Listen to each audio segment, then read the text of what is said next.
Bumubuhos ang ulan na parang may sariling galit, bawat patak ay pumapalo sa bubong ng patrol car ni Edward Martinez na parabang gustong gisingin ang lahat ng multo sa utak niya. Madaling araw pa lang pero ramdam niya ang pagod na parang isang linggo na siyang hindi umuwi. Humawak siya ng mas mahigpit sa manibela, pilit sinusubukang maging present, kahit ang isip niya ay gumagala, kay Carmen, kay Michael, at kay Robert na kahit 3 taon ng patay ay hindi pa rin siya tinatantanan. Hindi niya kailangan ng isa pang tawag ngayong gabi. Pero dumating pa rin ito. Unit 47, may ulat ng lalaking naglalakad sa negatibo 45. Walang sapin sa paa. Posibleng lasing. Malakas ang ulan. Mag-ingat. Umirap si Edward pero walang humor sa mukha niya. Ay sige na nga, bulong niya habang inaabot ang mic. Unit 47, papunta na ako. Pag-activate ng sirena, tumagos ang pulang-asul na ilaw sa makapal na ulan, at sumabay ang isang mapait na buntong hininga mula kay Edward. Sana simpleng tao lang ito. Sana hindi magtatangkang tumakbo.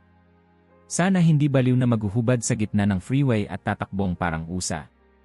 Pero may kutob siyang hindi ito ganon. Sa weird na paraan, parang inaantay na ng gabi ang lalaking ito. Parang may urikian ang ulan, may direksyon, may pinatutungkulan.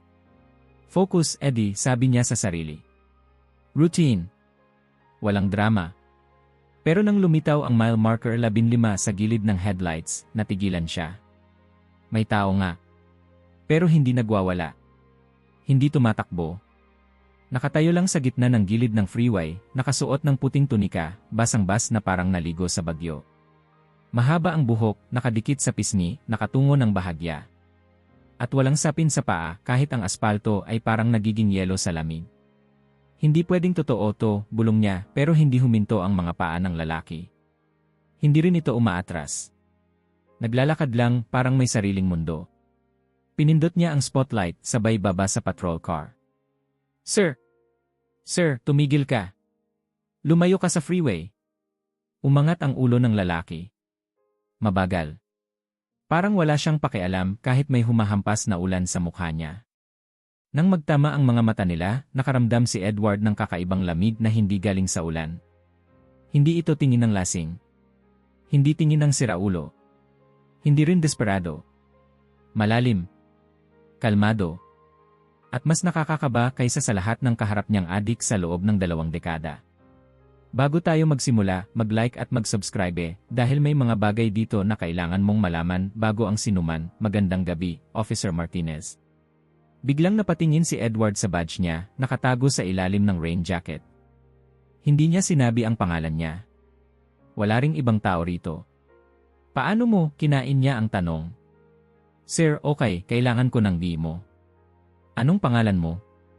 May nasaktan ba sayo? Naliligaw ka ba? Ngumiti ang lalaki ng sobrang bahagya. Wala akong mga papeles. Teka, lasing ka ba? Hay! May ininom ka? May sugat ka ba? Lumapit si Edward, inilawan ang mukha nito. Pero imbes na mga senyales ng problema, may nakita siyang isang bagay na lalo lang nagpagulo sa kanya. Kalmado ang mga mata. Walang takot. Parang mas siya pa ang natataranta kaysa sa taong nilalapitan niya. Kailangan kitang ilayo dito, sabi niya, kahit hindi na ganon katatag ang boses niya. Maraming sasakyang dadaan. Pwede kang mamatay. Kung ibang tao iyon, magrereklamo, magtatangkang tumakas, sisigaw. Pero imbes, inangat lang ng lalaki ang 2 kamay niya, inabot ang mga pulso na parang siya pa ang nag-aalok na dakpin siya. Kung kailangan mo akong dalhin, sabi niya, handa ako. Bahagyang nabuka ang bibig ni Edward. Okay. Hindi nito alam paano i-process ang isang taong parang excited pang maaresto. Inilabas niya ang posas. Dahan-dahan lang ha. Huwag kang gagalaw. Habang tinatali niya ang pulso ng lalaki, napahinto siya. May nakita siyang mga bilog na peklat sa balat nito. Hindi basta peklat. Bilog. Simetriko. Parang may pinaglagyan dati. Parang hindi niya alam. Anong nangyari dito? Tanong niya bago niya napigilan ang sarili. Nangyari iyon dahil sa pag-ibig, sagot ng lalaki, diretsyo, walang drama. Napasinghap si Edward. Hindi niya alam kung bakit. Hindi niya alam kung anong parte ng sagot ang nagpatayo ng balahibo niya. Pero may tumama sa kanya. Malalim. Huwag kang umarte, sambit niya nang hindi tumitingin. Sumunod ka na lang. Pero ang totoo, hindi niya alam kung siya o ang lalaki ang hindi dapat umarte. Nang isakay niya ito sa likod ng cruiser, wala pa ring resistance. Walang tanong. Tahimik lang itong umupo, nakaharap sa bintana na parang may sinusundan sa ulan. Bumalik si Edward sa harap, huminga. Pero hindi pa sumasara ang pinto nang magsalita ang lalaki. Pagod ka na, Edward.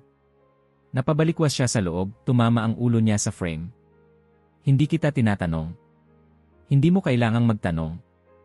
Nag-init ang tenga ni Edward. Tumahimik ka. Hindi tayo mag-uusap hanggang nasa presinto na tayo. Ngumiti lang ang lalaki. Hindi insulto. Hindi panunuya. Pero nakakairitang kalmado. Parang alam niyang hindi iyon ang huling salita. Habang binabagtas nila ang freeway, hindi tumigil ang ulan. Ang wiper lang at ang bigat ng katahimikan ang tunog sa sasakyan. Pero sa bawat segundo, ramdam ni Edward na may hindi normal. May hindi tugma. May hindi tao. Pagdating nila sa presinto, naroon si Sergeant Morales sa pintuan, may hawak na styro cup ng kape na mukhang 3 oras ng malamig. Tangina, Eddie, ano na naman yan? May bagong propeta ka na naman. Ano ba? Sagot ni Edward, pasinghal. Hindi siya ganoon. Ano siya? Hindi ko alam. At doon tumahimik si Morales.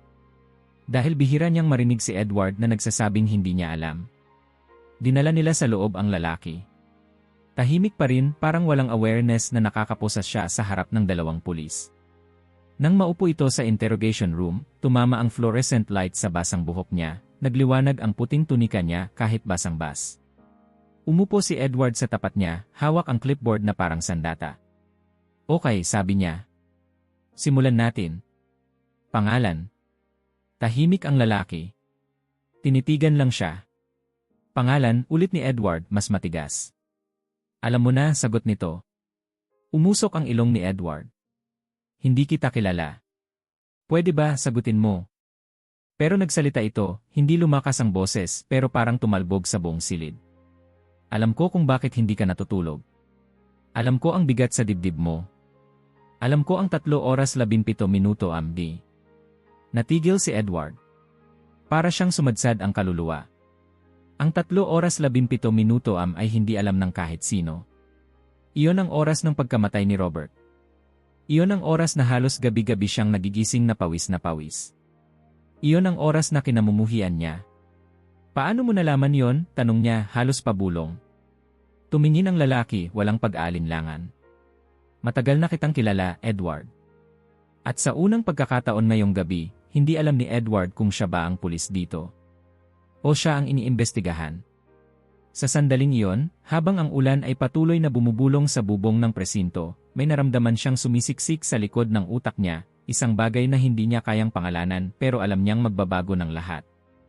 Nang magsara ang pinto ng interrogation room, ramdam ni Edward ang pagtibok ng puso niya na parang nagpapakawala ng suntok mula sa loob.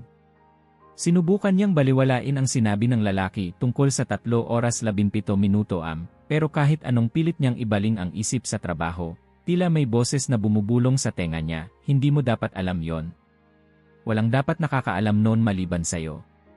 Naglakad siya papunta sa mesa, hawak ang clipboard, sabay upo sa tapat ng lalaki. Pero hindi pa nagsisimula ang tanong niya, nagsalita na agad ang estranghero. Pagod ka na, Official Martinez. Parang kumurot ang hangin. Parang lumubog ang tiyan ni Edward.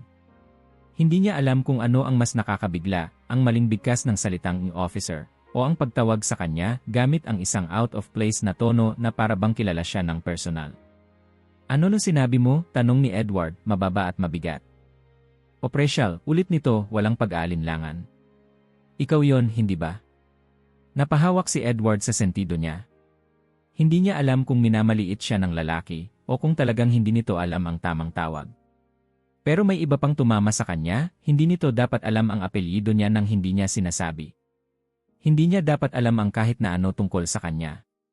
Hindi mo dapat alam ang pangalan ko, sabi ni Edward. At mali ang tawag mo. Officer. Hindi official. Ano ka ba talaga?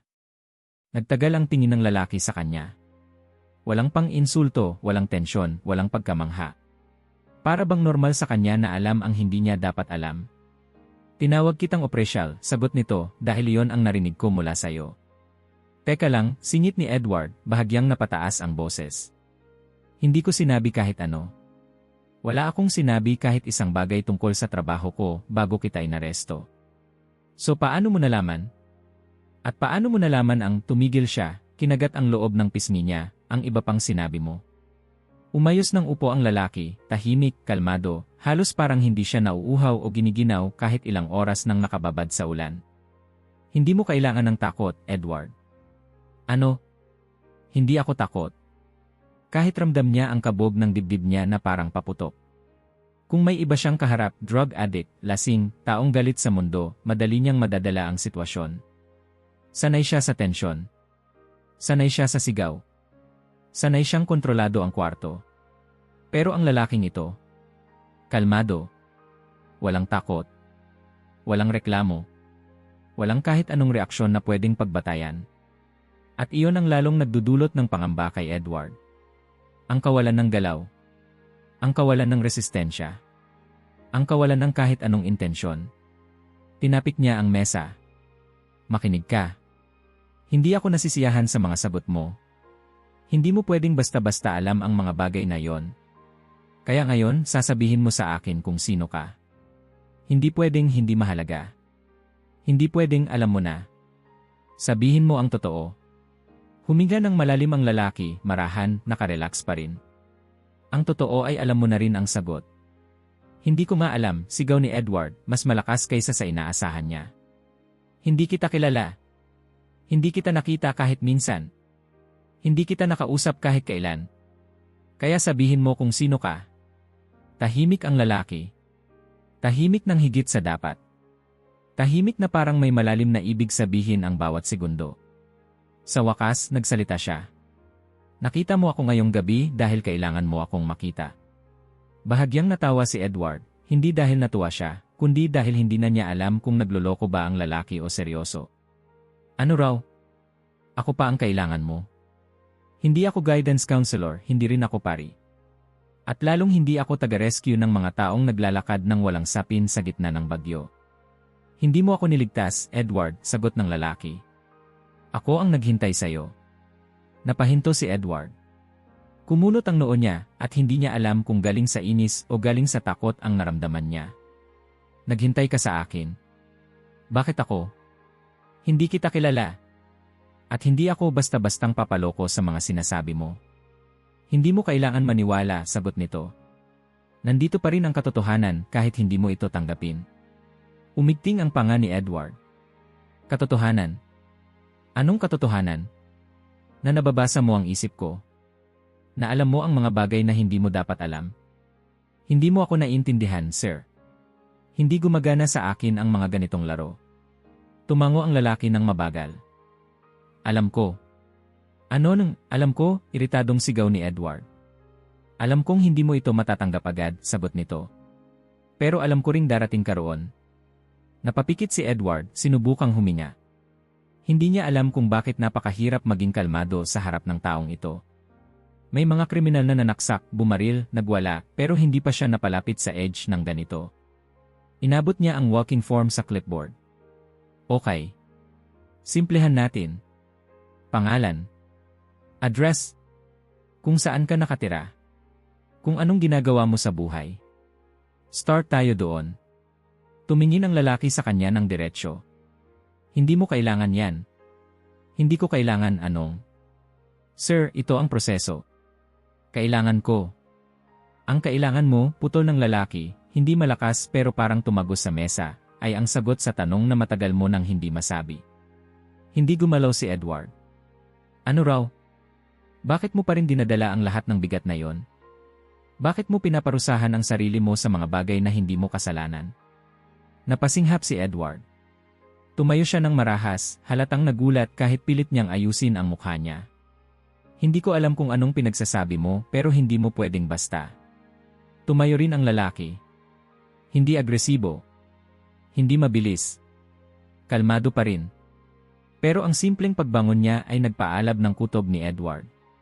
Umupo ka, sabi ni Edward, inilalapit ang kamay sa holster niya. Umupo ang lalaki. Walang pagtutol. Walang galaw. Parang automatic. Pero hindi iyon nakapagpakalma kay Edward. Lalo siyang nainis. Sino ba talaga ang kaharap niya? Bakit wala itong takot? Bakit parang alam nitong hindi siya sasaktan ni Edward? Bakit parang siya ang may hawak sa sitwasyon kahit nakaposas siya? Umupo ulit si Edward, mabagal, parang inaayos ang sarili bago muling magsalita. Sir, tingnan mo ako. Hindi ako biro. May mga protocol kami rito. May batas kami. Kailangan mo sumagot.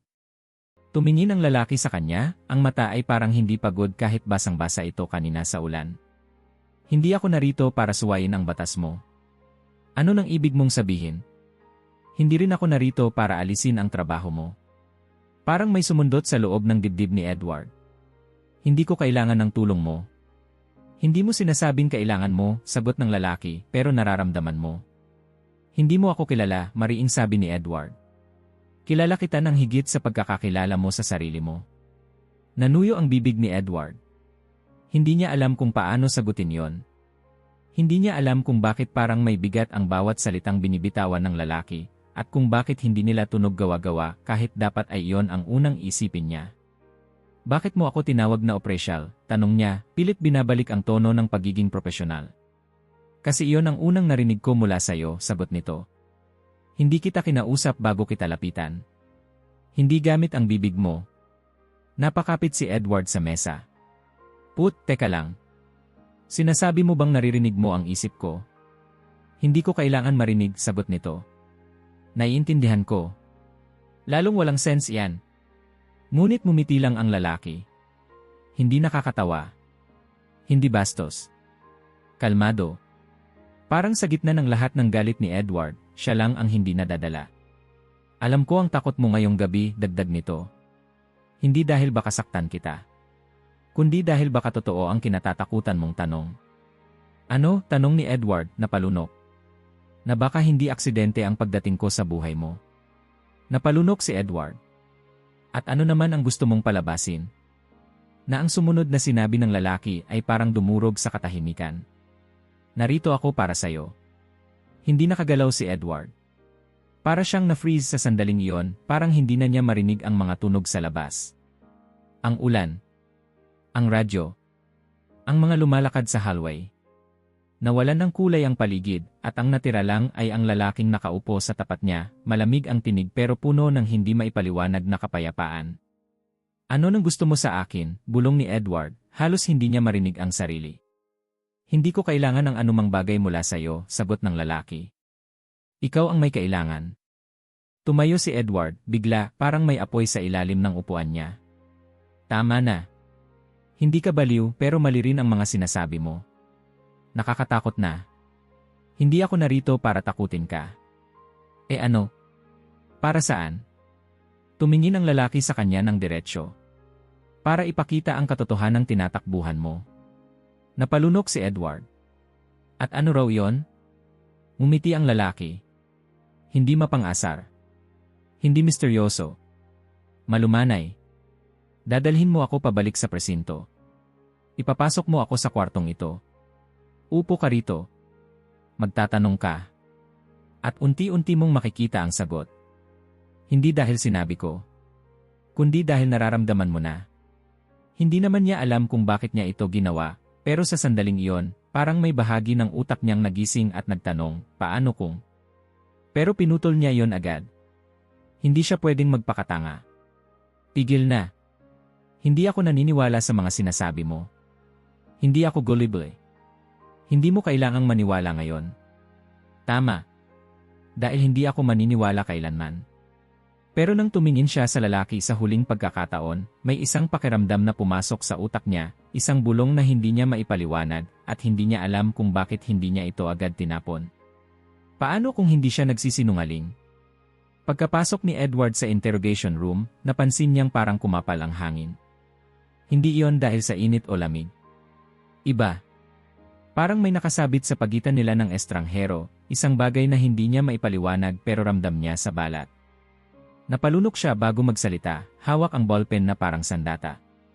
Okay, sabi niya, pilit inaangkin ang kontrol. Simulan na natin to, sabihin mo na ang pangalan mo. Tahimik ang lalaki, nakaupo, nakaposas, nakatingin sa mesa na para bang may nababasa siyang hindi nakikita ni Edward. Hindi mo kailangan ang pangalan ko, sagot nito. Pumikit sandali si Edward. Ulol ba ako? Kung hindi kita papangalanan, kanino kita ibababok? Sa multo? Sa ano ba talaga problema mo? Marahang tumingin ang lalaki sa kanya. Hindi mo problema ang pangalan ko, Edward. Mas problema mo ang hindi mo kayang sabihin sa sarili mo. Napakunot ang noo ni Edward. Ano na naman ang ibig mong sabihin? Ngumiti ang lalaki, hindi mayabang, hindi nangaasar. Para bang nalulungkot para sa kanya. Tumatakbo ka. Ha? Ako? Tumatakbo? Napatawa siya ng mapait. Sir, ako ang pulis dito, hindi ako kriminal. Tumatakbo ka, ulit ng lalaki, mula sa isang bagay na mas malapit kaysa sa tingin mo. Pere, hindi kita kilala. Hindi mo ako kilala. Hindi mo alam ang mga pinagdaanan ko. Hindi mo alam kung ano ang... Tama ka, putol ng lalaki. Hindi ko alam ang lahat. Pero alam ko ang mga pinipilit mong takasan. Tumingin si Edward sa salamin ng one-way mirror. Alam niyang nandun si Morales o isa pang opisyal na kamasid. Ayaw niyang magmukhang natitinag kaya bumalik siya sa mesa, pinanatiling matigas ang boses. Sige na, sabi niya. Kung ang lakas mo magsabi ng mga hindi ko alam, ano raw ba ang tinatakasan ko? Enlighten me. Sumandal ang lalaki ng kaunti, ang mga mata nito ay parang lumalalim. Natatakot kang aminin na hindi mo nailigtas si Robert. Parang tumigil ang oras. Naipit ang hininga ni Edward sa lalamunan niya. Nawala ang lakas ng boses niya. Hindi niya alam kung paano gagalaw. Ilang segundo siyang nakatingin sa lalaki, parang sinabuyan ng yelo ang utak niya. Walang nakakaalam niyan, bulong niya. Alam ko, sagot ng lalaki, kaya nga sinasabi ko. Napaatras si Edward sa upuan, parang may humila sa likod niya. Sinong nagsabi sa'yo? Ha? Sino? Sino sa presinto ang nagkwento sa'yo? Wala. Imposible yan. Tumayo si Edward, halos maibato ang ballpen. Hindi pwedeng alam mo yon. Hindi pwedeng. Hindi ako nagbibiro, Edward. Shut up, bulalas niya. Hindi mo alam kung ano ang nangyari. Hindi mo alam ang mga desisyon ko. Hindi mo alam ang sitwasyon. Hindi mo alam. Tahimik ang lalaki. Hindi siya umatras. Hindi rin siya sumigaw. Nakatitig lang, parang nakatingin ng diretsyo sa gitna ng dibdib ni Edward. Naiwan mo siya, sabi ng lalaki, mahinahon. Tumigil ka. Umalinggaw ang boses ni Edward sa maliit na kwarto. Pero nagpatuloy ang estranghero, hindi tumataas ang tono. Hindi dahil duwag ka. Hindi dahil mahina ka. Hindi dahil nagkamali ka. Nandoon ka dahil kailangan ka sa ibang lugar. Hindi mo gets, sigaw ni Edward, naninginig ang kamay. Hindi mo alam kung ano ng pakiramdam na malate ng 5 minuto at mamatay ang kasama mo dahil wala ka roon. Hindi mo alam kung ano ng pakiramdam na. Alam ko, bulong ng lalaki. Napatigil si Edward. Nawala ang boses niya. Parang may humigop ng hangin palabas ng baga niya. Paano mo alam ang 5 minuto, bulong niya, mahina. Hindi ko yon sinabi kahit kanino. Hindi mo kailangan sabihin. Napaluhod halos si Edward sa bigat ng sinabi nito. Umupo siya, dahan-dahan, parang tinapyas ang tuhod niya. Tumungo ang lalaki. Edward, hindi mo kasalanan ang ikinamatay ni Robert. Pero ako dapat ang nandoon, pabulong pero puno ng sakit. Ako dapat ang sumalo ng putok. Ako dapat ang tumulong. Ako ang partner niya. Nakalimutan mo ba? Tanong ng lalaki. May matandang babaeng nakahandusay sa gilid ng daan. Si Ginang Socorro. Kung hindi mo siya tinulungan, namatay sana siya. Hindi pa rin sapat yon, pabulong ni Edward. Tingnan mo ako, sabi ng lalaki. Ayaw niya. Pero hindi niya alam kung bakit sinunod niya. Kung hindi mo tinulungan si Ginang Socorro, hindi na niya inalagaan ang mga apo niya. 3 bata, Edward. 3 buhay. Isang pamilya. Dahan-dahang tumulo ang luha sa pisngi ni Edward. Huwag, bulong niya. Huwag mong gawin yan. Hindi mo kasalanan. Kasalanan ko yon, bulalas ni Edward, napahawak sa ulo niya. Kung mas mabilis lang sana ako. Kung hindi ako huminto. Kung hindi ko siya iniwan. Hindi mo siya iniwan. Iniwan ko siya, okay. Doon siya namatay. Mag-isa. At dahil sa akin. Hindi siya nag-isa. Parang sumabog ang katahimikan. Napatigil si Edward. Tumingin siya. At sa unang pagkakataon mula nang magsimula ang interogasyon, nakita niya sa mga mata ng estranghero ang isang bagay na halos kumislap sa liwanag. Robert knew, sabi nito. Alam niyang hindi mo kasalanan. Alam niyang hindi mo kontrolado ang lahat. At hindi niya minura ang pangalan mo sa huling sandali. Hindi siya galit. Hindi siya natakot. Hindi siya nagdusa ng mag-isa. At hindi kanya sinisisi. Umubo si Edward, parang naubusan ng hangin. Paano mo alam? Kasi alam ko ang sakit mo, Edward. At matagal mo ng panahon para bitawan yan. Hindi ko kaya eh. Kaya mo, sabi ng lalaki. Hindi ka pinaparusahan ng Diyos. Ikaw ang nagpaparusa sa sarili mo. Bumagsak ang ulo ni Edward sa mesa. Ramdam niyang nanginginig ang buong katawan niya, hindi dahil sa lamig, kundi dahil sa bigat ng 3 taong lumang sugat na binuksan muli ng isang estrangherong hindi niya kilala pero alam ang bawat piraso ng basag niyang puso. Matagal silang tahimik. Walang sirena. Walang radio chatter. Walang ingay ng hallway. Tila nag-shutdown ang mundo para sa sandaling iyon. Maya-maya, marahang nagsalita ang estranghero. Hindi mo kailangang takasan ang sakit mo, Edward. Hindi ako tumatakbo, mahina niyang sagot. Tumatakbo ka, ulit ng lalaki, kada gabi. Kada shift. Kada sandali na nilulunod mo ang sarili mo sa trabaho para hindi ka mapilitang humarap sa kung ano ka talaga. Umangat ang tingin ni Edward. Namumula ang mata. Ano raw ako? Isang taong naghahanap ng kapatawaran na hindi niya alam kung kanino hihingi. Nagpikit si Edward. Dahil yon ang totoo. At mas masakit ang katotohanan kaysa sa bala. Bakit mo ginagawa to? Tanong niya. Ano nang gusto mong makuha mula sa akin? Hindi ko kailangan ng kahit ano, sagot ng lalaki. Ang gusto ko ay makita mong hindi ka nag-iisa. Hindi ka nasira. At hindi pa huli ang lahat. Hindi mo ako kilala, ulit ni Edward, pero mahina na, parang bata na nawala sa mall. Kilala kita, sagot nito, mula noong araw na pinili mong gawing layunin ang pagligtas sa iba dahil hindi mo kayang iligtas ang sarili mo. Umiyak si Edward. Walang tunog. Kundi tahimik na pag-iyak ng isang lalaking masyadong matagal nang nagtatago. Hindi ako dapat umiiyak, bulong niya. Hindi dapat ako eh. Bakit hindi? Tanong ng lalaki. Sinong nagsabi sa'yo na bawal umiyak ang mga martyr? Yumiling si Edward. Hindi ako martyr. Hindi, sagot ng lalaki. Isa kang sugatang sundalo. Nanginginig ang kamay ni Edward. Ba't mo ginagawa to? Sino ka ba talaga? Hindi sumagot ang lalaki. Tumingin siya kay Edward ng matagal. Tila naghintay. At sa katahimikan, parang may sinabi siyang hindi gamit ang salita. Edward, huminga. Huminga nga siya.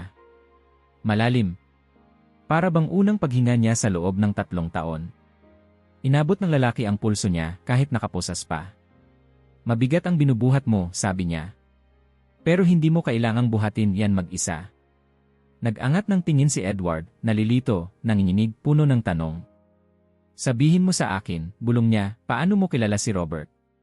Kilala ko siya, sagot ng lalaki, sa paraang hindi mo maaabot ng kahit anong memorya. Hindi alam ni Edward kung bakit nanginginig ang puso niya sa sagot na yon. Kilala ko rin si Carmen, dagdag ng lalaki. Napatigil si Edward, parang tinamaan sa sikmura. Tumatawag siya ngayon, sabi ng estranghero, samantalang nakaupo ako rito. 3 beses na. At alam niyang may mali sa'yo. Kinilabutan si Edward. Tumayo siya. Tumakbo papunta sa pinto. Binuksan iyon.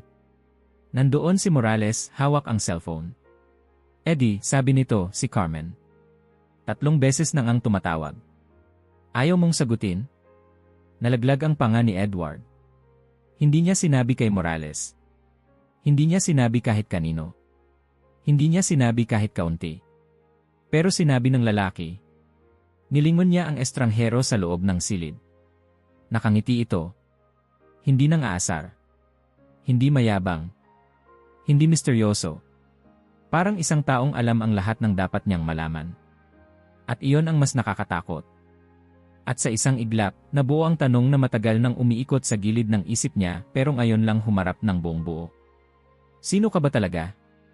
Pagbalik ni Edward sa interrogation room, ramdam niya ang tibok ng puso niya sa leg, parang suntok na inuulit-ulit. Hindi niya alam kung masama ba siyang bumalik. Hindi niya alam kung bakit hindi niya kayang lumayo. Ang totoo, ayaw niyang harapin ang estrangherong ito. Pero may isa pang totoo, hindi siya mapakali hanggat hindi niya nalalaman kung sino talaga ang kaharap niya. Pagpasok niya, nakaupo pa rin ang lalaki sa parehong posisyon, nakaposas, tahimik, hindi gumagalaw. Para bang hindi nakalipas ang oras para sa kanya. Okay, sabi ni Edward, pilit pinatitigas ang boses. Tapos na ang mga laro. Tapos na ang mga misteryo. Sasabihin mo sa akin ngayon mismo, sino ka ba talaga? Tumingin ang lalaki sa kanya, diretsyo, walang takot. Nasabi ko na. Hindi sapat ang sagot mo, sagot ni Edward. Hindi ako papayag na mag-imbestiga ng taong walang pangalan, walang record, walang identity. Hindi ganito gumagana ang mundo, sir. Madalas hindi gumagana ang mundo gaya ng akala mo, sagot ng lalaki. Napakapit si Edward sa upuan. Pwede ba? Tigilan mo na yang mga parinig. Kailangan ko ng straight answer. Umiling ang lalaki. Hindi iyon ang kailangan mo. Kailangan mo ng katotohanan. Umusok ang dibdib ni Edward. At ano nang tingin mo, hindi ko alam ang katotohanan sa buhay ko. Ako ang nasa field. Ako ang pumapatay ng oras sa trabaho. Ako ang nasasaksihan ng ang sakit ng mundo gabi-gabi. Huwag mo akong sabihang hindi ko alam ang totoo. Kalmado ang sagot ng lalaki. Alam mo ang sakit. Pero hindi ang ugat. Ugat, napatawa si Edward ng walang humor. Wow! Ano ka, therapist? Guru? Propeta? Sino ka ba talaga? Tumingin ang lalaki sa kanya, hindi nagbibiro. Alam mo na. Hindi ko alam, sagot ni Edward, halos sumabog ang boses. Huminga ang lalaki, malalim, mabagal. Edward, hindi ko narito para lituhin ka. Hindi ako narito para takutin ka. Narito ako para ipakita sa iyo ang isang bagay na matagal mo nang tinatanggi. Anong bagay? Tanong ni Edward, hindi maiwasang magtanong kahit gusto niyang tumigil. Na ikaw mismo ang nagsasakal sa sarili mo. Napakurap si Edward. Ano? Hindi ka nakatali sa badge. Hindi ka nakatali sa trabaho. Hindi ka nakatali kay Robert. Hindi ka nakatali sa desisyon mo noong gabing iyon. Pero ipinako mo ang sarili mo sa lahat ng yan. Kinabig ni Edward ang mesa. Hindi mo ako kilala. Hindi mo alam kung bakit ako ganito. Hindi mo alam kung bakit ako nagpupursigi. Hindi mo alam kung ano ang kailangan kong gawin para mabayaran mo ang kasalanan mo, putol ng lalaki. Tumigil si Edward. Walang salita. Parang tumigil ang hangin. Hindi ko kasalanan, bulong niya, pero hindi kumbinsido maging siya. Tumango ang lalaki. Alam kong sinabi mo na yan sa sarili mo. Alam kong sinigaw mo na yan sa banyo, sa kotse, sa gabi, sa dilim. Pero hindi mo yan kailanman pinaniwalaan. Napatingin si Edward sa sahig. Damn. Parang sinundot ng lalaki ang puso niya gamit ang daliri. Kaya ka nagdo-double shift, sabi nito. Kaya ka hindi umuwi. Kaya ka hindi nakikipag-usap kay Carmen. Kaya ka lumalayo kay Michael. Kasi tingin mo wala kang karapatang maging masaya habang si Robert ay wala na. Namilog ang mata ni Edward. Huwag mong isama ang pamilya ko rito. Nakapasok na sila sa usapan bago ka pa makapasok sa kwarto, sagot ng lalaki. Sila ang pinakamalaking biktima ng katahimikan mo. Sumiklab ang mukha ni Edward. Hindi mo sila kilala. Hindi mo alam kung anong pinagdadaanan namin. Alam ko, sagot nito.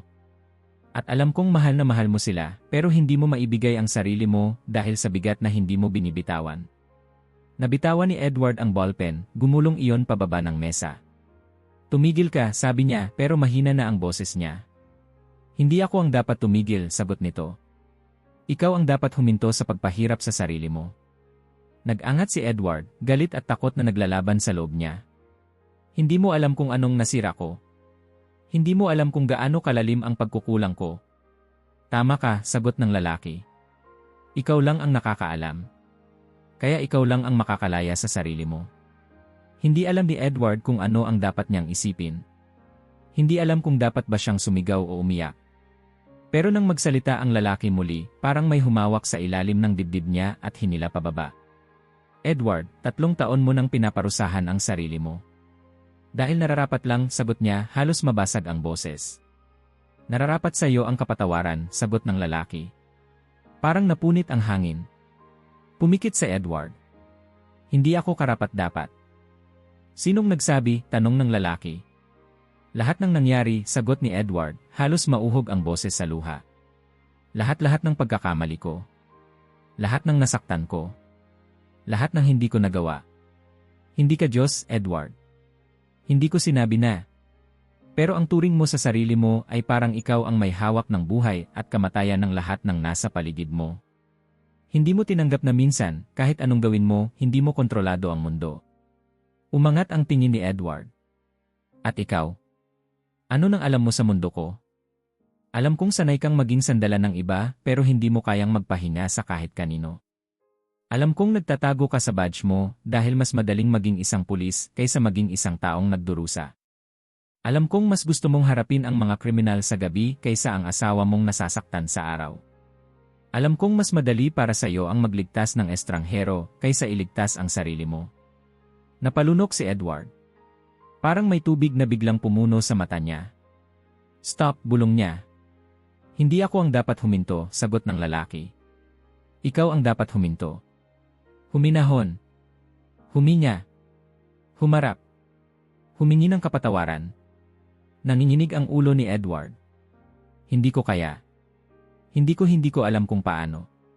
Edward, sabi ng lalaki nang may lambing na parang mabigat na yakap, ang kapatawaran ay hindi gantimpala. Hindi mo kinikita. Ibinibigay ito. Para siyang tinamaan ng kulog. Hindi siya kumilos.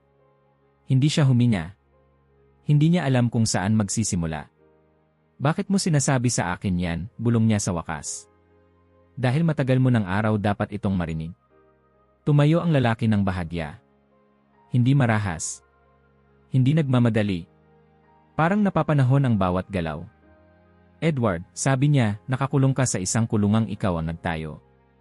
At araw-araw mong hinahampas ang mga bakal na yon, pero ayaw mong tanggapin na hawak mo ang susi sa kamay mo. Pikit mata si Edward. Anong susi? Huwag mong ikulong ang sarili mo sa kasalanang hindi mo ginawa, sagot ng lalaki. At patawarin mo ang sarili mo sa mga bagay na hindi mo kontrolado. Nagkaroon ng ingay sa likod ng one-way mirror. May gumagalaw. May nanonood. Pero walang ibang mundo para kay Edward ngayon, kundi ang lalaking nasa harap niya. Kung sino ka man, sabi ni Edward, nanginginig ang boses, bakit mo ginagawa to? Ano bang gusto mo talaga? Gusto kong makita mong mahalaga ka, sagot ng lalaki, hindi dahil sa badge, hindi dahil sa pagliligtas, hindi dahil sa lakas mo. Kundi dahil anak ka. Napakunot ang noo ni Edward. Anak? Hindi anak ng batas, sabi ng lalaki. Hindi anak ng tungkulin. Anak sa pinakamalalim na kahulugan. Lumapat ang katahimikan na parang unan sa paligid nila. Edward, hinal, luhaan, halos mawalan ng boses, ay hindi makatingin ng diretsyo. Hindi ko alam kung bakit nararamdaman kong totoo ang mga sinasabi mo, sagot niya. Hindi kita kilala. Wala akong dahilan para paniwalaan ka. Pero totoo sa puso mo, sagot ng lalaki, kahit nilalabanan ng isip mo. Napatingin si Edward. Hindi niya alam kung bakit. Pero nakita niya sa mga mata ng lalaki ang isang bagay na hindi niya nakita kahit kanino, hindi awa, hindi pangunawa, kundi isang uri ng pagmamahal na hindi niya maipaliwanag. Kaya mo pang magbago, Edward, sabi nito. Hindi tapos ang kwento mo. Hindi mo kailangang manatiling bilanggo ng nakaraan. Hindi mo kailangang mabuhay sa dilim. Tumulo ang luha ni Edward. Hindi niya itinago. Hindi niya pinigilan. Sa unang pagkakataon, hinayaan niyang bumagsak ang bigat na matagal niyang idinidikit sa puso niya. Ano nang dapat kong gawin? Tanong niya, parang batang naliligaw. Unang hakbang, sagot ng lalaki. Tanggapin na hindi mo kayang mabuhay mag-isa. Napapikit si Edward ng mahigpit. Sino ka ba talaga? Ngumiti ang lalaki, mabagal, mapayapa, hindi mapanlinlang. Isang kaibigan, sabi niya, na matagal mo nang hindi kinakausap. Kinilabutan si Edward. Hindi niya alam kung dahil sa takot, pag-asa, o dahil sa unang pagkakataon sa napakahabang panahon naramdaman niyang may liwanag na pumapasok sa basag na bahagi ng sarili niya. At doon, nagsimulang umangat ang tanong na hindi na niya kayang itago. Nanatiling nakalubog ang buong mundo ni Edward sa isang katahimikang tila mas mabigat kaysa sa bagyo sa labas. Nakatayo siya sa gitna ng interrogation room, nakasandal sa mesa, habol ang hininga, habang nakaupo naman sa tapat niya ang lalaking basang-basa pa ring nakasuot ng puting tunika. Parehong walang kumikibo. Parehong naghihintay. Pero ang bigat ng sandali ay parang umaalalay sa balikat ni Edward, hinihila siyang lumapit sa katotohanang hindi niya kayang panghawakan. Sa wakas, sa isang tinig na halos pabulong lang, tanong niya, "Sino ka?" Tumingin ang lalaki sa kanya. Hindi parang taong nakikipagtalo. Hindi parang kriminal. Parang matagal na niya itong kilala, parang hindi sila estranghero. Parang may dinadala itong sagot na hindi magaan, pero kailangan. Sinabi ko na, sagot nito, banayad. Hindi mo lang tinanggap. Nag-init ang dibdib ni Edward.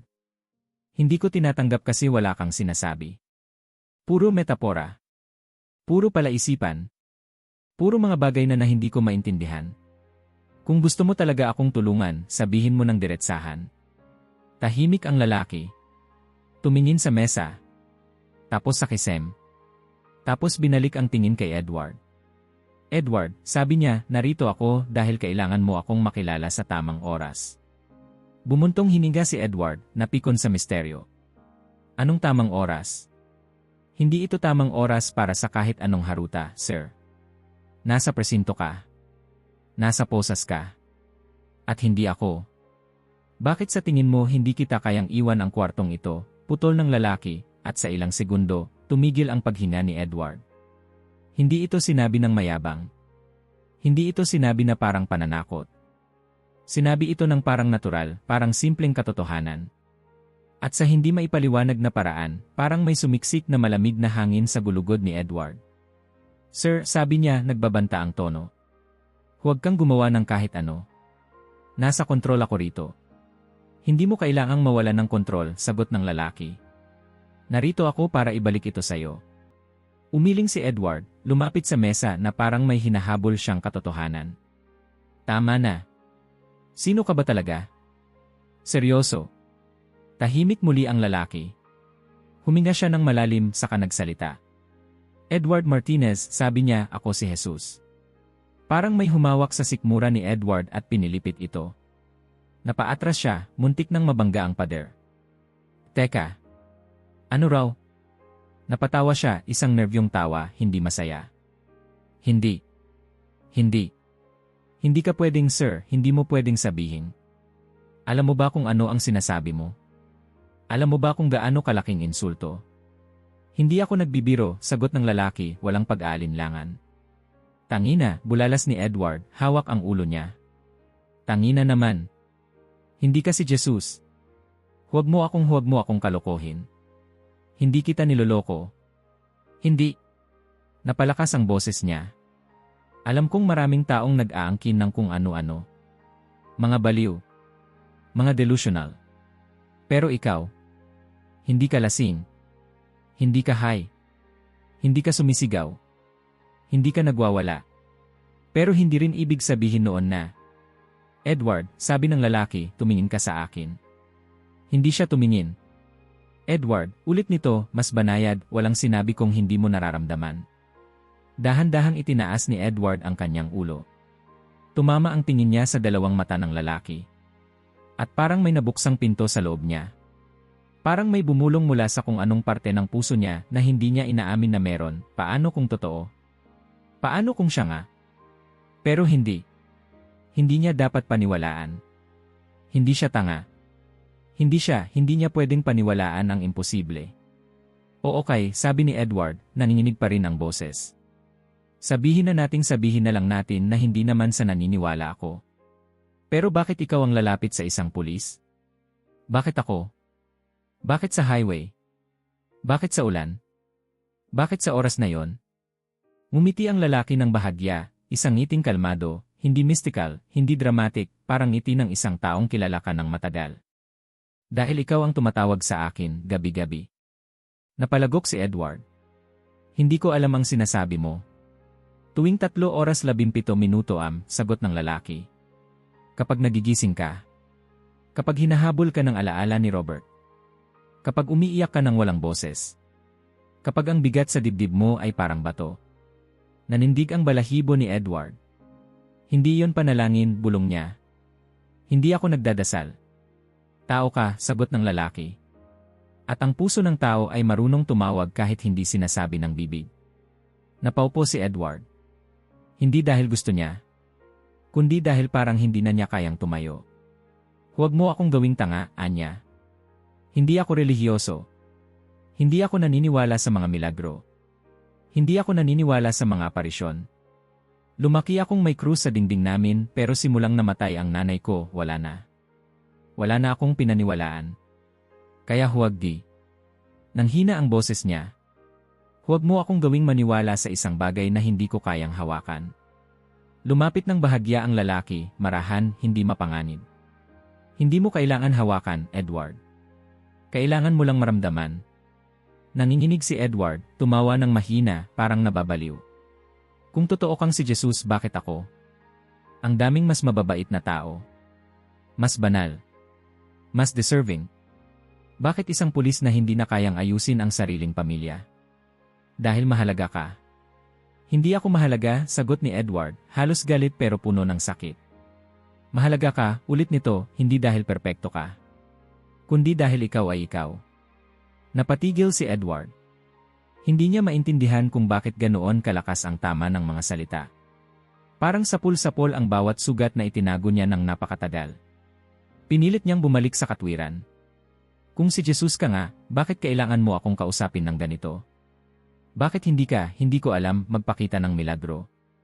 Maging maliwanag ang mukha mo. Gawin mong ginto ang mesa. Isang banayad na ngiti. Hindi ako narito para gumanap, Edward. Pero bakit ganito? Bakit ako pa ang kain-convince mo? Hindi kita kain-convince, sagot nito. Ikaw ang lumalaban. Nasaktan si Edward sa katotohanan iyon. Kasi tama. Tumulong ako kay Ginang Socorro, sabi ng lalaki. Hindi ba malaking milagro na ang isang taong nakatakdang mamatay ay nabuhay dahil lang sa 5 minutong desisyon mo? Napautal si Edward. Hindi milagro yon. Desisyon lang yon. Ang desisyon na nagligtas ng 3 apo niya. Ang desisyon na nagbigay ng panibagong buhay sa isang pamilya. Hindi mo nakikita ang milagro kasi iniisip mong kailangan itong mukhang supernatural.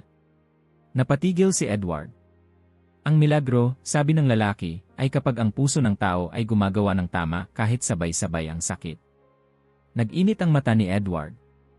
Pero bakit hindi ko nailigtas si Robert? Tinanong mo na yan sa sarili mo ng 1,000 beses, sagot ng lalaki. Pero ang totoong tanong ay ito, bakit hindi mo kayang patawarin ang sarili mo? Naniniwala talaga na pwede akong patawarin, bulalas ni Edward, hindi na makontrol ang luha. Edward, sabi ng lalaki, pinatawad ka na noon pa. Mabilis ang tibok ng puso niya. Parang lumulubog. Parang lumulutang. Hindi niya alam. Ano bang gusto mo sa akin? Tanong niya. Bakit mo ako tinutulungan? Ano nang kapalit nito? Walang kapalit, sagot ng lalaki. Ang hinihingi ko lang ay tingnan mo ang buhay mo nang hindi nakapako sa nakaraan. Hindi ko alam kung kaya ko. Kaya mo, sabi nito. Dahil hindi kita hinihilingang lumaban mag-isa. Tumulo ang luha ni Edward, mas mabilis ngayon. Hindi niya kayang pigilan. Hindi ko alam kung kayang paniwalaan ng isip ko ang sinasabi mo, sabi niya, humahabol sa hininga. Pero may parte ng puso ko na nagustong paniwalaan. At iyon ang dahilan kung bakit nandito ako. Umiling si Edward, naguguluhan. Bakit ngayon? Bakit sa presinto? Bakit sa ulan? Bakit sa highway? Kasi doon ka handang makinig, sagot ng lalaki. Tahimik si Edward. Sobra ang bigat ng sandaling iyon. At sa wakas, ang tanong na iniwasan niya mula pa kanina ay lumabas mula sa labi niya ng mahina, parang dasal na matagal nang hindi nasasabi. Paano kung hindi kita kayang paniwalaan? Hindi ko kailangan na paniwalaan mo ako ngayon, sagot nito. Ang kailangan ko lang ay maniwala kang may pag-asa ka. Napakapit si Edward sa mesa, parang hindi siya makahinga. At kung totoo ka nga, ano nang gagawin ko? Ngumiti ang lalaki, malumanay, halos parang yakap. Mabuhay. Kinilabutan si Edward. Hindi bilang pulis. Hindi bilang taong nabigo. Hindi bilang lalaking puno ng sugat. Humina ito ng malalim. Mabuhay bilang taong malaya. At doon, sa unang pagkakataon, naramdaman ni Edward na ang tanong na pilit niyang tinatalikuran ay hindi na niya kayang takasan. Paano kung siya nga talaga? Nakahiga si Edward sa lumang sopa ng break room, pero hindi siya natutulog. Hindi siya mapakali. Hindi siya makahinga ng pantay. Hindi pa rin mawala sa ulo niya ang sinabi ng lalaki sa interrogation room, ang taong nakaupo roon na parang hindi naapektuhan ng kahit anong bigat ng mundo, habang siya naman ang parang pinipigaan ng sariling dibdib. Mabuhay bilang taong malaya. Parang paulit-ulit na bulong na hindi niya mapatay kahit isara niya ang mga mata. Pumikit siya, sinusubukang pigilan ang pag-alala, pero walang nagawa. Dumagsa ang mga alaala na parang mga pelikulang hindi niya pinanood pero siya ang bida. Ang gabi ng pagkamatay ni Robert. Ang mukha nito nang huli niya itong makita. Ang sigaw sa radyo. Ang 5 minutong pagkakaantala. Ang dugo sa semento.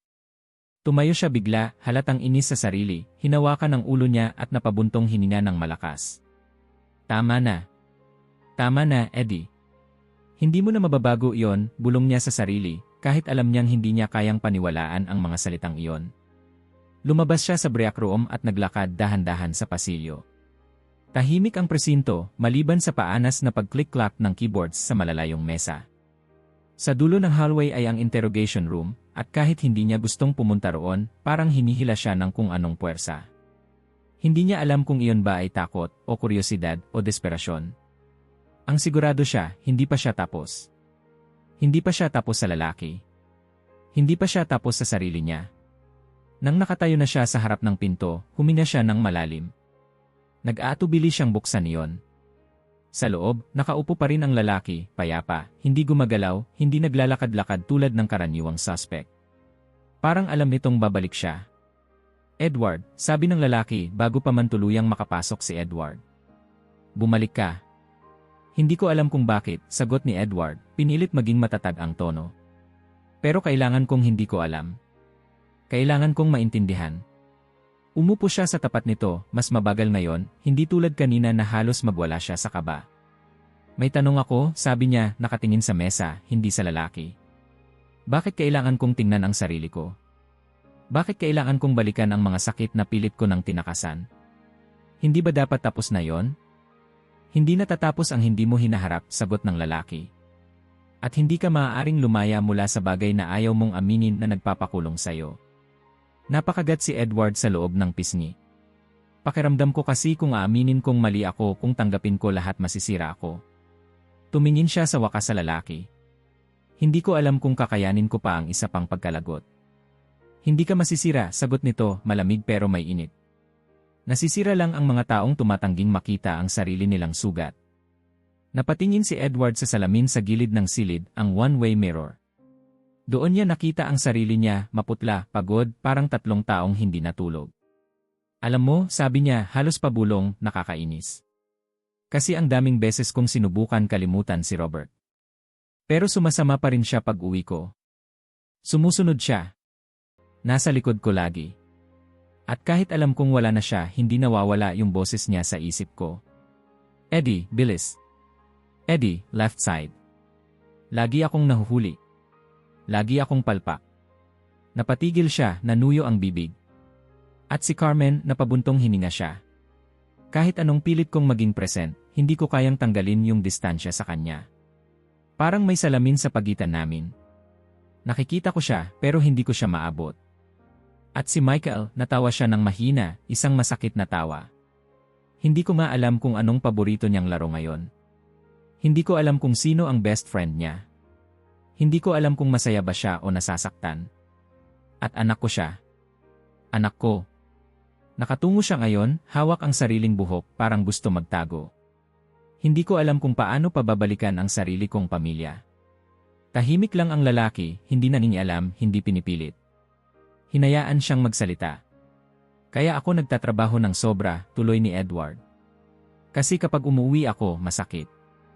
At kapag masakit, mas madali pang alisin ang sarili ko kaysa harapin sila. Mas madaling tumakbo papunta sa trabaho kaysa umuwi sa bahay na parang ako ang salarin sa lahat. At siguro ako nga. Huminga ng malalim ang lalaki. Edward, hindi ka makakabalik sa pamilya mo hanggat hindi ka bumabalik sa sarili mo. Paano akong babalik sa sarili ko kung hindi ko gusto ang nakikita ko? Tanong niya, may bahid ng galit.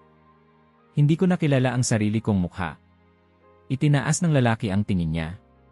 Kilala mo ako pero ayaw mong aminin. At takot kang kilalanin ang sarili mo dahil baka makita mo ang parehong sakit. Anong ibig mong sabihin? Tanong ni Edward. Ang ibig kong sabihin, tugon ng lalaki, ay punong-puno ka ng mga pangyayaring hindi mo pinatawad. Si Robert. Si Carmen. Si Michael. Pero higit sa lahat, ikaw. Yumiling si Edward. Hindi ko alam kung paano patawarin ang sarili ko. Tingnan mo ang sarili mo nang hindi ka away, sabi ng lalaki. Simulan mo doon. Napatahimik si Edward. Para siyang batang pinagsabihan ng isang gurong hindi niya kayang kontrahin. Ramdam niya ang kirot sa dibdib, pero may halong relief, parang may pumutok na matagal nang nakabarang hangin sa loob niya. Alam mo, sabi niya, marahang humihinga, natatakot ako. Hindi sa'yo. Sa totoo. Sa totoo ko. Naiintindihan ko, sagot ng lalaki. Karamihan ay natatakot sa liwanag dahil nakikita nila ang alikabok sa loob nila. Pero Edward, hindi ka nilikha para manatili sa dilim. Hindi mo kayang magmahal ng lubos kung natatakot ka pa ring magbukas. Napalunok si Edward. Hindi ko alam kung ano nang gagawin ko pag uwi ko. Hindi ko alam kung paano kakausapin si Carmen. Hindi ko alam kung paano hihingi ng tawad sa anak ko. Hindi ko alam kung paano magsimula. Simulan mo sa pagkilala na kailangan mong magsimula, sagot ng lalaki. Napako si Edward sa mga salitang iyon. Walang pilit. Walang sermon. Parang simpleng direksyon ngayon lang niya narinig sa tanang buhay niya. At sa ilang segundo, nagbago ang tono ng silid.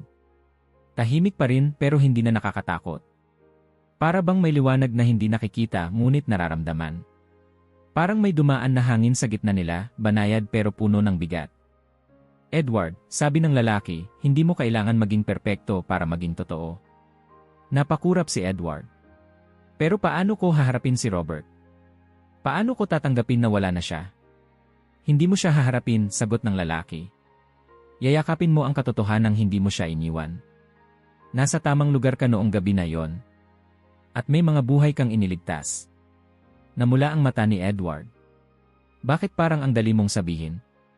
Dahil alam ko ang buong kwento, tugon nito. Ikaw lang ang hindi pa tumatanggap. Tumulo ang luha ni Edward pero hindi na niya tinatakpan. Hindi niya itinatago. Hinayaan niyang dumaloy, marahan, parang unang beses na umiyak siya nang hindi nagtatago sa likod ng badge. Natatakot ako, sabi niya. Natatakot akong mawala ulit ang lahat. Totoo ang takot, sabi ng lalaki. Pero mas totoo ang pag-asa. Nagtagal ang katahimikan. Si Edward, nakatungo, pilit inaayos ang sarili. Ang lalaki, nakaupo pa rin kalmado, parang hindi nagbabago ang tibok ng puso. Sa wakas, nagsalita si Edward, halos pabulong. Kung totoo man ang sinasabi mo kung totoo na may pag-asa pa sa akin, kailan ko iyon makikita? Habang nakatingin sa kanya, umiti ang lalaki, hindi malawak, hindi dramatiko, isang ngiting puno ng pag-unawa. Kapag hindi mo na ako kaaway, sabi niya. At doon, parang may humaplos sa loob ni Edward, hindi malamig, hindi mainit, kundi totoo. Totoong totoo. Sa unang pagkakataon sa maraming taon, nagtanong si Edward ng isang bagay na hindi niya kailanman inisip na sasabihin niya. Paano magsimula ang isang taong wasak? At ang sagot ay simple. Sa pag-amin na hindi mo gustong manatiling wasak. Hindi kaagad sumagot si Edward. Hinawakan niya ang mesa, huminga ng malalim, at sa ilang segundo, tahimik siyang tumango. Hindi dahil nauunawaan niya ang lahat. Kundi dahil handa na siyang subukang unawain. Tahimik ang buong presinto, pero hindi tahimik ang loob ni Edward. Sa loob ng interrogation room, nakaupo pa rin siya, kasama ang lalaking nagsabing siya si Jesus, at sa unang pagkakataon, hindi na galit, hindi na defensive, hindi na takot ang nangingibabaw sa kanya. Ang nararamdaman niya ay mas malalim, mas mahirap ipaliwanag, parang pagod na kaluluwa na unti-unti nang nauupo pagkatapos ng mahabang paglalakad. Tahimik silang dalawa. Walang kumikilos. Walang salita. Ang tanging naririnig ni Edward ay ang mahinang ugong ng fluorescent lights at ang sariling paghinga niya na ngayon ay hindi na ganoong kabigat. Parang may bumitaw na tanikala pero hindi pa niya kayang pangalanan kung alin. Edward, mahinang sabi ng lalaki, handa ka na? Napakunot no si Edward. Handa para saan? Para sa katotohanang matagal mo nang ipinaglalaban, sagot ng lalaki, nakatingin sa kanya ng diretsyo, hindi agresibo, hindi rin nagmamadali. Handa ka nang bitawan ang mabigat na pasan. Kaya ka narito. Huminga ng malalim si Edward, parang isang lalaking naipit sa ilalim ng tubig at ngayon lang suminghot ng hangin. Pero paano ko gagawin yon? Paano tatanggapin ang isang bagay na hindi ko kayang paniwalaan? Hindi ko kayang tanggalin sa isip ko ang mukha ni Robert. Hindi ko kayang kalimutan ang asawa kong halos hindi na ako kinakausap. Hindi ko kayang burahin ang mga taon na iniwan ko ang anak ko. Paano mo sinasabing handa na ako? Hindi mo kailangang kalimutan, sagot ng lalaki. Ang kailangan mo ay patawarin ang sarili mo. Hindi para burahin ang nakaraan, kundi para palayain ang sarili mo mula rito. Umiling si Edward ng mahina. Madali lang sabihin yan. Pero hindi ko sinabing madali, tugon ng lalaki. Sinabi kong totoo. Tahimik muli si Edward. Huminga siya, tumitig sa mesa, at sa ilang segundo ay parang lumubog siya sa sarili niyang isip. Naalala niya ang first year niya sa academy, noong pinangunahan sila ng instructor na si Captain Thomas sa isang simulation. Sabi nito, kung hindi mo kayang tanggapin na magkakamali ka, hindi ka dapat humawak ng badge. Noon, hindi niya naintindihan yon. Akala niya tungkol iyon sa pagiging maingat. Pero ngayon, habang nakaupo sa harap ng lalaking ito, bigla niyang naisip, baka hindi pala iyon tungkol sa trabaho, baka tungkol iyon sa sarili mong puso. Edward, sabi ng lalaki, marahan, sabihin mo sa akin kung ano talaga ang nagbubulag sa'yo. Sumikip ang dibdib ni Edward. Guilt, sagot niya agad, halos hindi niya napigilang sabihin. Guilt sa lahat. Guilt kay Robert. Guilt kay Carmen. Guilt kay Michael. Guilt na hindi ako naging sapat. Hindi mo kailangang maging sapat para mahalin, sagot ng lalaki. Napapikit si Edward, huminga ng malalim at dahan-dahang tumulo ang luha niya. Hindi na niya tinakpan. Hindi na niya tinago. Parang ang luha na ito ay hindi na mula sa sakit, kundi mula sa pagod. Ito ang ayaw mong tanggapin, sabi ng lalaki. Na kahit hindi ka perpekto, mahalaga ka. Na kahit nagkamali ka, may pag-asa ka. Na kahit may pagkukulang ka, hindi ka kailanman iniwan. Umangat ang tingin ni Edward, namumula ang mata. Hindi ako iniwan. Sinong hindi ako iniwan? Ang pag-ibig, sagot ng lalaki, diretsyo. Ang pag-asa. Ako. Sumilay ang takot, pero hindi na ganoon katindi. Naghalo na ito sa pagnanais na umintindi. Kung totoo ka, sabi ni Edward, bakit mo ako pinili? Ang dami-dami namang taong mas kailangan ng tulong. Mali ka, tugon ng lalaki. Ang bawat tao ay mahalaga. Walang isa man ang mas mataas o mas mababa. Ngunit ngayong gabi, ikaw ang tumawag. Ikaw ang humingi ng tulong sa loob ng katahimikan. At narinig kita. Nanginginig ang boses ni Edward. Hindi ako humingi ng tulong. Pero ikaw ang pinaka-nangangailangan, sagot ng lalaki. At sa loob ng puso mo, sumigaw ka. Hindi makapagsalita si Edward. Para siyang batang ninakawan ng tinik sa dibdib. Edward, sabi ng lalaki, ulitin mo sa akin, hindi ko kasalanan ang pagkamatay ni Robert. Napailing agad si Edward. Hindi ko kayang sabihin yan. Sabihin mo. Hindi totoo. Totoo, sagot ng lalaki, malinaw, walang pag-aalinlangan. Naroon ka sa tamang lugar. May niligtas kang buhay. At si Robert ay hindi mo kasalanan. Hindi ko kayang paniwalaan. Tanggapin mo muna, sabi ng lalaki, kahit hindi mo pa kayang paniwalaan. Huminga ng malalim si Edward. Inangat niya ang mukha niya, pinunasan ang luha, at sa unang pagkakataon, tinangka niyang sabihin ang mga salitang ilang taon niyang tinanggihan. Hindi ko kasalanan ang pagkamatay ni Robert. Mahina. Halos hindi marinig. Ulitin mo, sabi ng lalaki. Hindi ko kasalanan ang pagkamatay ni Robert. Mas malinaw ngayon. Muli. Hindi na umiwas si Edward. Tumingin siya sa lalaki, at sa tono na may halong pagsuko at tapang, sinabi niya, hindi ko kasalanan ang pagkamatay ni Robert. Parang may pumutok sa loob niya. Isang pader ng yelo na nilamon ang puso niya sa loob ng maraming taon ay biglang gumuhit at nagkakilala. Hindi ito sakit. Hindi ito ginhawa. Parang paghinga. Parang unang hininga pagkatapos malunod. At nang magsalita muli ang lalaki, ang boses nito ay malumanay pero punong-puno ng kapangyarihang hindi maintindihan ni Edward. Ngayon naman, sabi niya, sabihin mo, kailangan kong patawarin ang sarili ko. Nanigas si Edward. Hindi ako sigurado. Sabihin mo lang. Hindi ko alam kung kaya ko. Simulan mo sa salita. Huminga ng malalim si Edward, at parang naglalakad sa matigas na putik, marahang bumulong, kailangan kong patawarin ang sarili ko. Ulitin mo. Kailangan kong patawarin ang sarili ko. Mas malakas. Kailangan kong patawarin ang sarili ko. Isa pa. Humigpit ang panga ni Edward, pero sa huli, sumigaw siya, at sa unang beses, hindi niya ikinahiya ang bigat na lumabas sa loob niya. Kailangan kong patawarin diyan ni sarili. At sa sandaling iyon, bumagsak ang lahat. Lahat ng bigat. Lahat ng sakit. Lahat ng tanikala. Para siyang bumagsak sa upuan, parang pinutol ang kordon na nagkakabit sa kanya sa lahat ng nakaraan.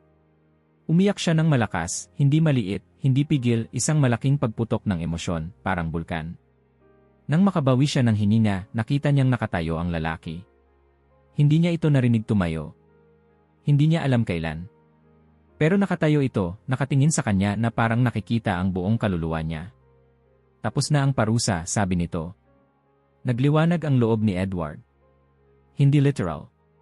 Pero parang maalab ang hangin. Parang may natanggal na lubid sa kanyang liig na hindi niya alam na naroon. Salamat, bulong niya. Kung sino ka man salamat. Ngumiti ang lalaki. Hindi banal ang ngiti. Hindi mystical. Ngiting may pag-unawa lang. Ngiting parang napakahaba ng nilakad nilang dalawa. Paalam muna, sabi nito. Paano? Hindi pa tapos si Edward magsalita nang kumurap ang ilaw. Isang kisap. Napahawak siya sa mesa. Nang lumabo ang mata niya dahil sa pagkurap, inangat niya muli ang tingin. Wala na ang lalaki. Kalmado pa rin ang silid. Walang tunog ng pagbukas ng pinto. Walang yapak. Walang bakas. Ngunit sa mesa, nakahiga ang posas, nakabukas. Tumayo si Edward ng marahan, parang bagong panganak na batang hindi sanay sa bigat ng sariling katawan. Tiningnan niya ang posas, saka napangiti nang hindi niya napigilan. Hindi dahil ipinaliwanag nito ang lahat. Kundi dahil hindi nito kailangang ipaliwanag. Wala siyang naramdamang takot. Walang tanong. Walang bigat. Sa unang pagkakataon sa taon, magaan ang puso niya. Paglabas niya ng presinto, nagsisimula ng magbukang liwayway. Kulay ginto ang ulap at ang ulan kaninang gabing-gabi ay pinatigil na ng hangin. Nalalasahan niya ang lamig pero hindi ito nagpapatingkad ng bigat. Parang bago ito. Parang malinis. Hindi na siya nagdalawang isip. Umuwi siya. Pagdating sa bahay, nakita niya si Carmen sa kusina, nakaawang ang pinto, hawak ang tasa ng kape habang nakatingin sa mesa.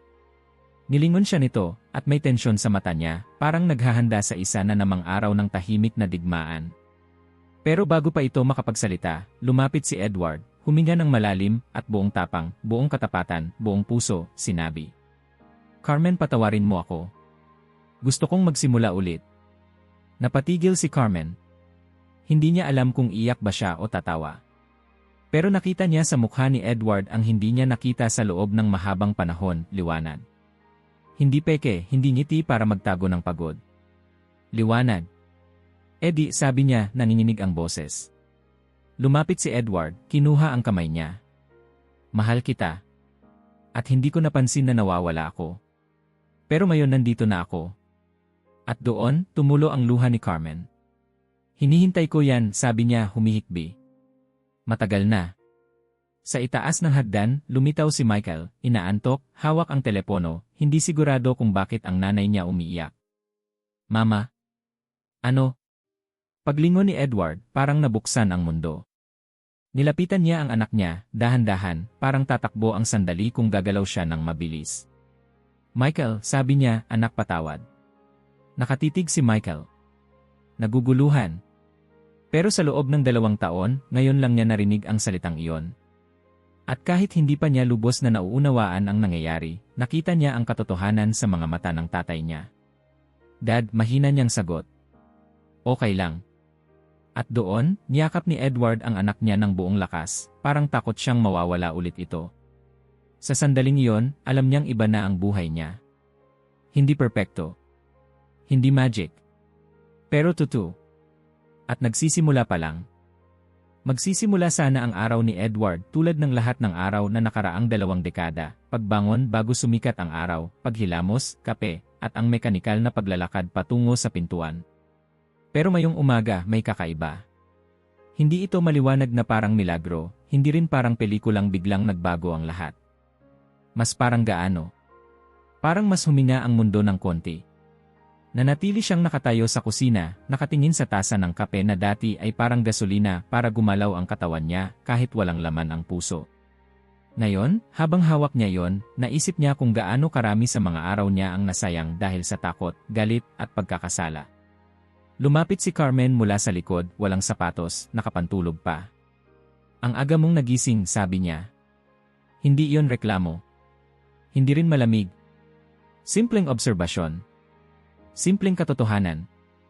Ngumiti si Edward, marahan. Hindi ako masyadong nakatulog. Pero sa unang pagkakataon, hindi dahil sa bangungot. Nagulat si Carmen sa sagot, pero ngumiti rin. Umupo sila sa mesa, isang bagay na hindi nila nagawa ng walang tensyon sa nakalipas na taon.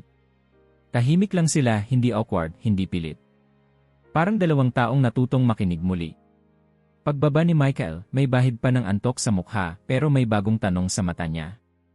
Marahang tumingin sa ama. Dad, ihahatid mo ba ako sa eskola? Hindi sanay si Edward na makakita ng paghingi mula sa anak niya. Noon, tinalikuran siya ni Michael o umiiwas. Ngayon, parang humihingi ng koneksyon. Sagot ni Edward, hindi na nag-isip. Gusto ko. At sa unang beses sa matagal na panahon, kumain silang 3 sa parehong mesa, nagkakahiyaan, pero nagtatayo ng bagong simula. Hindi malaman ni Edward kung paano siya maglalakad papasok sa presinto.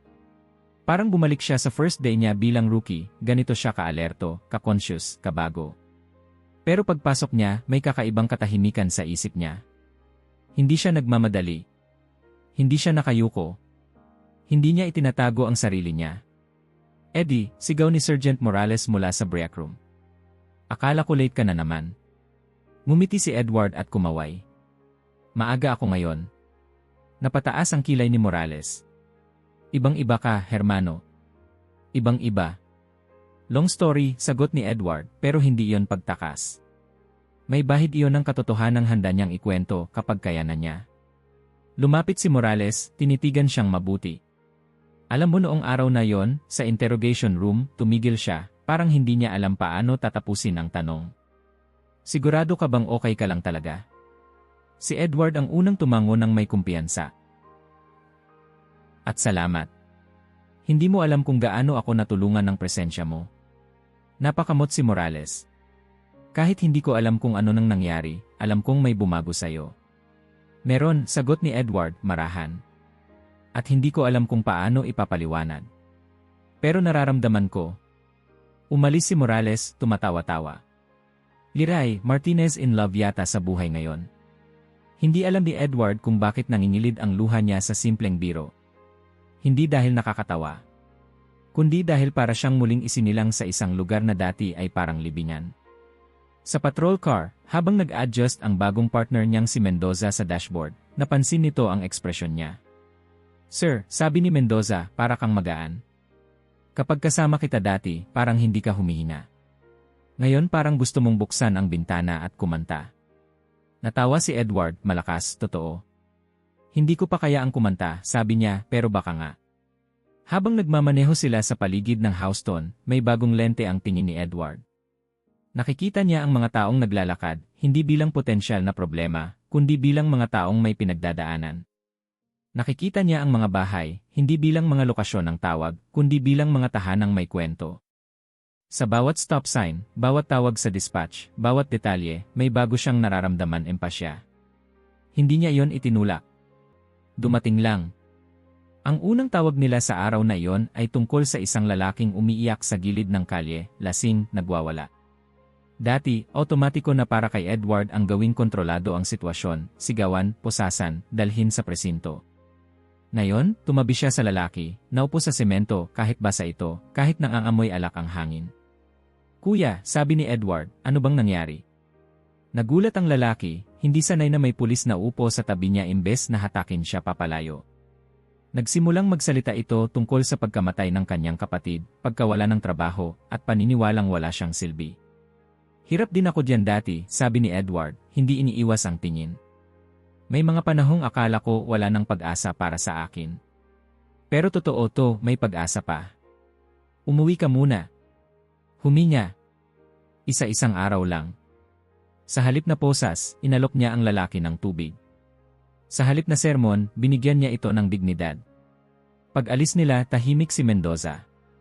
Pagtagal, sabi niya, Sir, hindi mo yan ginagawa dati. Ngumiti si Edward. Siguro dapat ginawa ko. Sa sumunod na mga linggo, lumawak ang pagbabago. Ang mga miyembro ng komunidad na dati ay takot lumapit sa presinto ay nagsimulang kumatok sa pinto at humingi ng payo kay Edward. Sa isang baryo meeting, imbitado siyang magsalita. Hindi siya sanay magsalita sa harap ng maraming tao, pero nang tumayo siya, lumabas ang totoo. Alam nyo, sabi niya sa mikropono, matagal akong naglingkod ng walang ngiti, walang awa, at walang bakas ng tao. Akala ko trabaho ko ang sirain ang problema. Pero nalaman ko na minsan, trabaho nating makinig muna. Napalakpak ang karamihan. May mga lumapit pagkatapos nagpasalamat. Hindi dahil sa mga medalya niya, kundi dahil naramdaman nilang tunay siyang nakikinig. Sa bahay, hindi perpekto ang lahat, pero mas madali na ang paghinga. Si Carmen at Edward ay unti-unting natuto ulit magsalita, hindi tungkol sa magulong trabaho, kundi tungkol sa kanila. Isang gabi, habang naghuhugas sila ng pinggan, tinanong ni Carmen, Eddie, wala ka bang gustong sabihin tungkol sa nangyari sa presinto? Hindi ko hinihingi. Pero gusto kong marinig kapag handa ka. Napatigil si Edward sa pagbanlaw. Hindi ko alam kung paano ikukwento, sabi niya. Pero may nakaharap ako. At pinakita niya sa akin kung paano ako nakulong sa sarili kong sakit. Hindi ko alam kung paniniwalaan mo, pero naramdaman ko na totoo. Eddie, sagot ni Carmen, hawak ang kamay niya, kung pinabuti ka niya, maniniwala ako. At sa wakas, umiwas ang guilt.